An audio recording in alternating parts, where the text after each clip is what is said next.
It's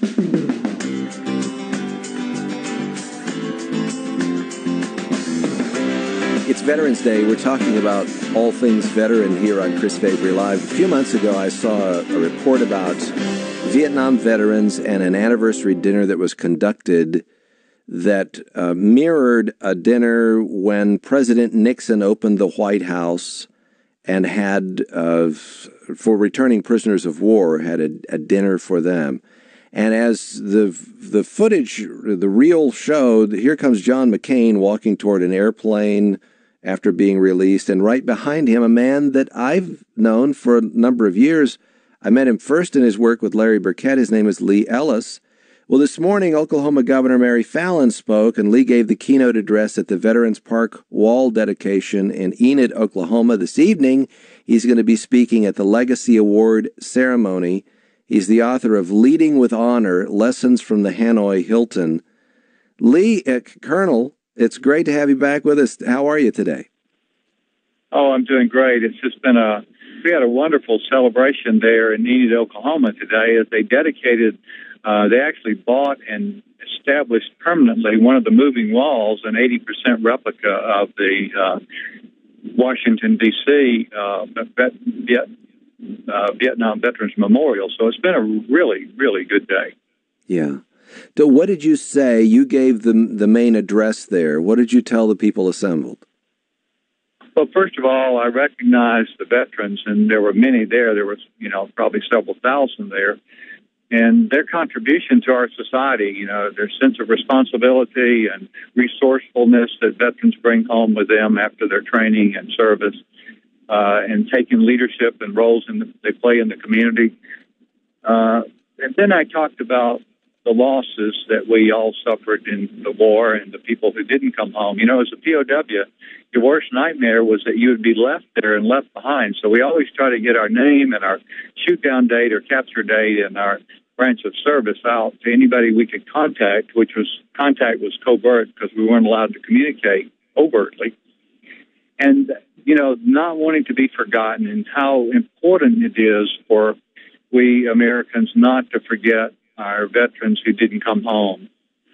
Those of us who came home, we have a real responsibility to not let those who couldn't, not let them be forgotten. I know I lost 4 roommates from flight school, combat training, and the war, and then as a POW, there were 4 men, wonderful, great men who didn't come home. The names are on that wall. That it's always a good time for me to reconnect with them and to grieve the loss that we suffered. Yeah. So it makes a lot of. When you go to Washington, D.C. or there in Oklahoma, one of the moving walls, when you go there, what goes through your mind as you look at those names? Well, I think of these men that I knew and cared about and were teammates and how they paid the ultimate sacrifice, and their families. I think about their families and the sacrifice that just continues on for them.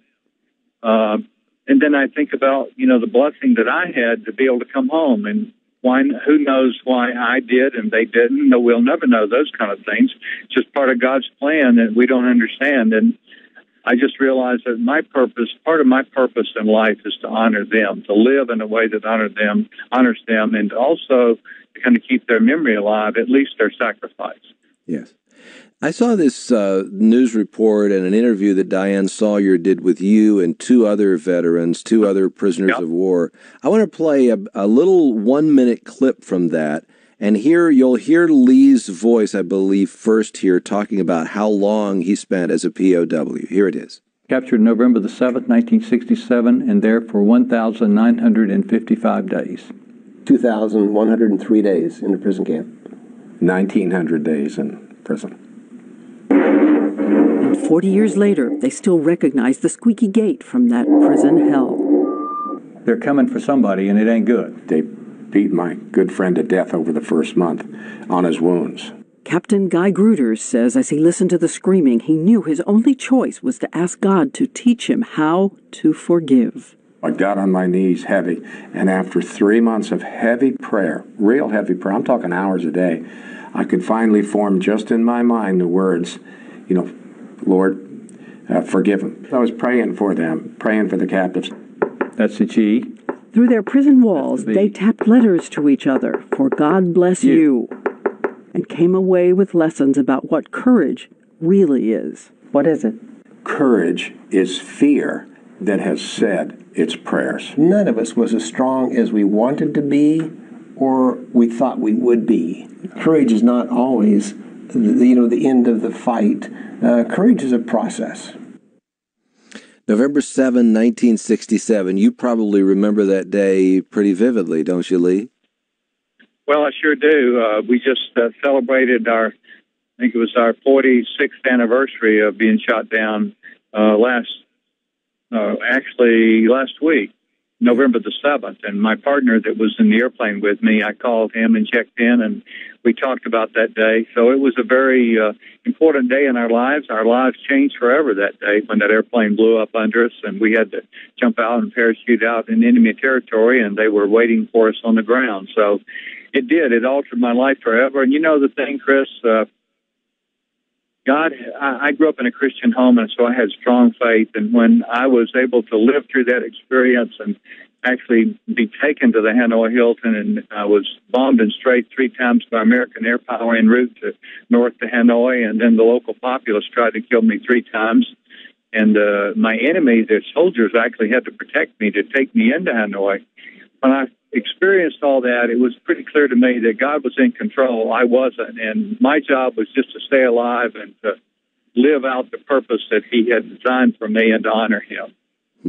Did you go through that same thought process of getting to the point of even thinking about forgiveness for your captors? Yes, I think, the last 2 years of the war, we had the treatment changed thanks to the American people really putting a lot of pressure on the communists. The North Vietnamese government, communist government, changed our treatment, and it went more to live and let live. And during those 2 years, we had time to reflect and think about going home and what were we going to be like. And I think we realized that bitterness was not going to serve us well. And so we had time to kind of allow that to kind of wash away week by week, talking with our buddies in the cells there, what we're going to be like when we went home, what was life going to be like, and how we were going to face it. And I think we all came to the conclusion that bitterness would just take us out. It would ruin us. And so we learned to forgive and had to be intentional about it and to realize that we just needed to be thankful rather than bitter. And so I think most of us, at our 40th anniversary in May, you mentioned earlier the 40th anniversary of the POW's return, and we had that reunion. The predominant theme was thankfulness and gratefulness and joy that we'd come home and been able to have a good life. And I think as I spoke today in Enid, Oklahoma, I said, we were celebrating Veterans Day today, but it's a few weeks to Thanksgiving, and it's a good time to start taking on that gratefulness in our hearts, because that really frees us up.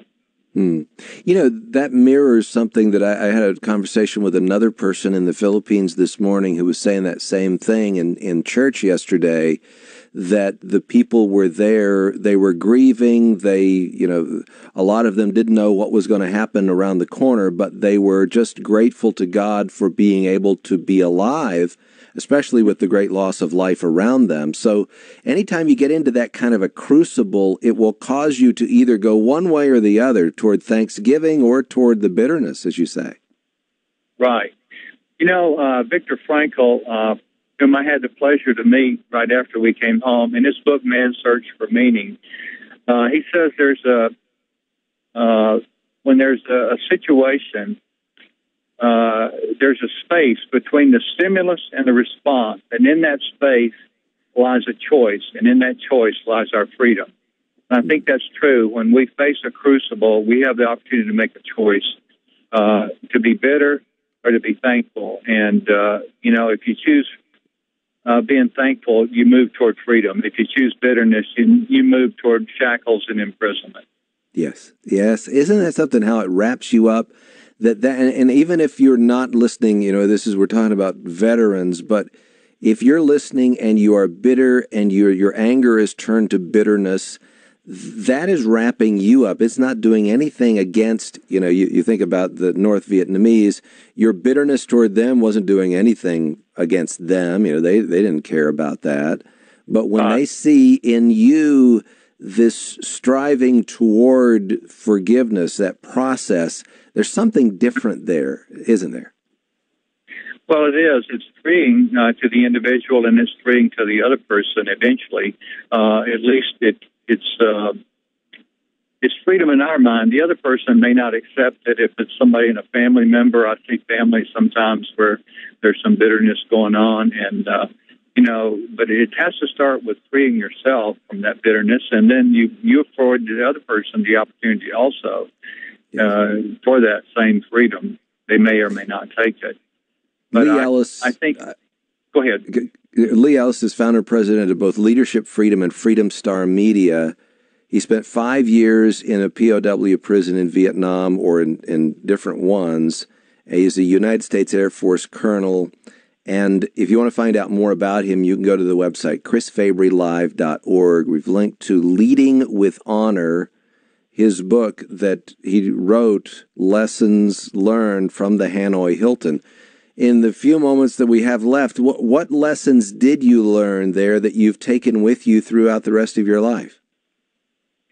Well, I think the first one is to know yourself, because you have to lead yourself first. So know yourself, know your strengths, know your struggles. I joined Larry Burkett to develop that career direct assessment, and that was what that was all about, knowing yourself. Also knowing your values, and then guarding your character. You can't just assume your character. You have to commit to it and work at it every day. And I think that's something we all need to be aware of. And then you have to learn to confront your doubts and fears. We all have doubts and fears. Everybody does. And this is the biggest challenge, I think, for leaders in America today. Don't give in to your doubts and fears. Figure out what's the right thing to do. Lean into the pain of your fears and go do what's right. And when you do that, you'll always look back and be proud of it. Yes. And isn't that it's human nature to run away from the fear and to have doubt, and so you go a different way? But you're saying if you go toward that thing that you fear the most, the world is going to be different at the end after you deal with that. Exactly. That is correct. And sometimes you may need to get some counsel. You need to come up with a plan of how to go at that, lean into that pain of your fear. But when you do, you have to walk through it. You just have to start taking steps forward. And, it's usually not as bad as it seems like it's going to be. And usually there's a lie underneath that fear. Satan's got a lie he's planted in your mind. He's hoping that you're going to pick up on and listen to. And when you sort through and get the truth, and then you just lean into that truth and start walking toward freedom and towards into the fear, and just do what's right. Do your duty. Do what you know is right. And 99% of the time, we know what's right. Yeah. Do you still carry scars from the Hanoi Hilton?